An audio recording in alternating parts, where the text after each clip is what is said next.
estratégicamente. Uno de los temas también y una de las críticas de los sectores que se oponen a esta nueva ley tiene que ver con la posibilidad, según ellos, de que el gobierno tenga un control absoluto. Desaparece el CONESUB, se crea una Secretaría Técnica de Educación Superior con un representante del Ejecutivo que tendrá la voz y el voto dirimente. ¿Esto no es controlar entonces los contenidos de la misma educación universitaria? De ninguna manera, la Constitución dice eso, es decir, en el artículo 353 establece que hay que conformar dos organismos públicos, el uno de planificación y regulación interna del sistema, pero con relación con el Ejecutivo, que eso es sustancial y se lo manifiesta en la Constitución. Y el segundo es uno de una agencia de regulación y acreditación de la calidad en el contexto del sistema universitario. Entonces, nosotros no estamos interviniendo sobre la universidad ecuatoriana. Estamos recuperando ese rol que se ha perdido en el periodo del proceso neoliberal en el país, en el cual, ¿no es cierto?, progresivamente la universidad pasó a tener una especificidad en el campo privado y el Estado progresivamente también se fue desentendiendo. Entonces, en este momento nosotros vemos importante que se recupere como política de Estado, ¿no es cierto?, la educación superior. ¿Qué otros elementos pueden configurar a que la calidad educativa, la calidad académica en las universidades sea diferente a la que tenemos ahora, además de la necesidad de que los profesores tengan una mejor preparación, además de una independencia con el poder político? Pero ¿qué otros elementos son fundamentales? Hay un elemento sustancial y me parece pertinente también enfocar una demanda de los estudiantes universitarios fundamentalmente, que han señalado que este sistema nacional de evaluación que queremos implementar para los estudiantes que van a egresar en el último año, va a ser un parámetro de conocimiento de cómo están, ¿no es cierto?, su proceso de aprendizaje y de preejercicio profesional. Este proceso es fundamental. Esto no es un invento nuestro, esto es un proceso que se implementa en las universidades europeas, en las universidades latinoamericanas de prestigio como la de Sao Paulo, la de Buenos Aires o la UNAM en México.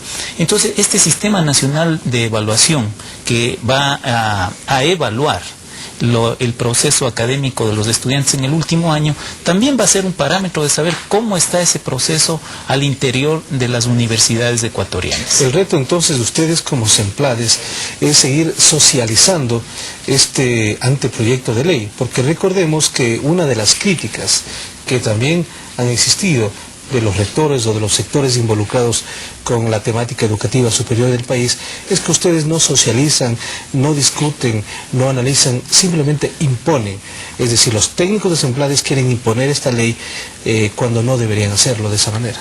Bueno, yo creo que esa es una de las taras del pasado, ¿no? Es decir, cuando vivimos ya un proceso democrático, cuando estamos insertándonos en una vida democrática y participativa, se genera dudas. Y digo esto porque SEMPLADES y la ciudadanía y los actores de la educación superior son testigos. Nosotros hemos desarrollado 7 talleres a nivel nacional. 7 talleres en cada una de las regiones de planificación que se ha diseñado por parte del Ejecutivo. Y estos 7 talleres permitieron recoger los insumos bajo los principios constitucionales de lo que ahora se tiene como estructura del anteproyecto de ley. Luego finalizamos con un taller nacional donde presentamos el producto, donde presentamos la primera versión, ¿no es cierto?, del anteproyecto de ley el 25 de junio.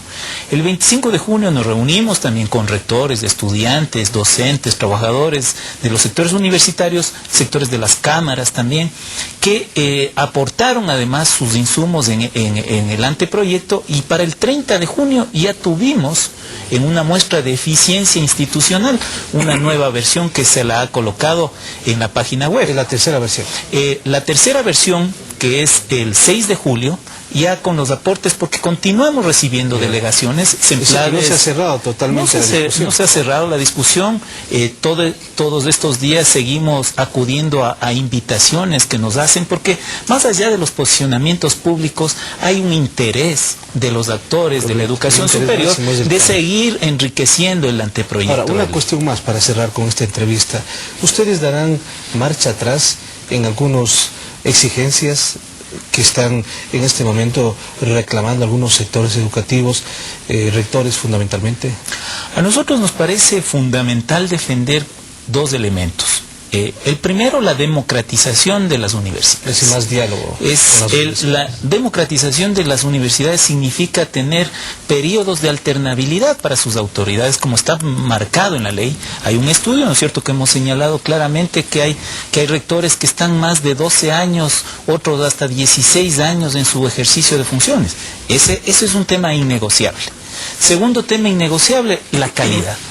La calidad para nosotros es sustancial para un proceso de transformación, ¿no es cierto?, de la educación superior y por ende del país.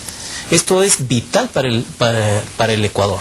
Y tercero, ¿no es cierto?, el elemento sustancial también nos parece defender, ¿no es cierto?, todo lo obtenido hasta ahora. El cogobierno, ¿no es cierto?, ahora estamos estableciendo que el cogobierno que ha sido venido a menos, sobre todo en las instituciones particulares, se lo implemente como forma de gestión compartida y democrática. Perfecto, muchas gracias, señor Suárez, por su presencia aquí en El Ciudadano TV.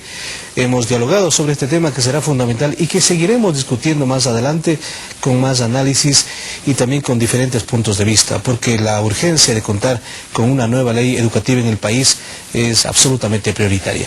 Vamos a continuar aquí en El Ciudadano TV con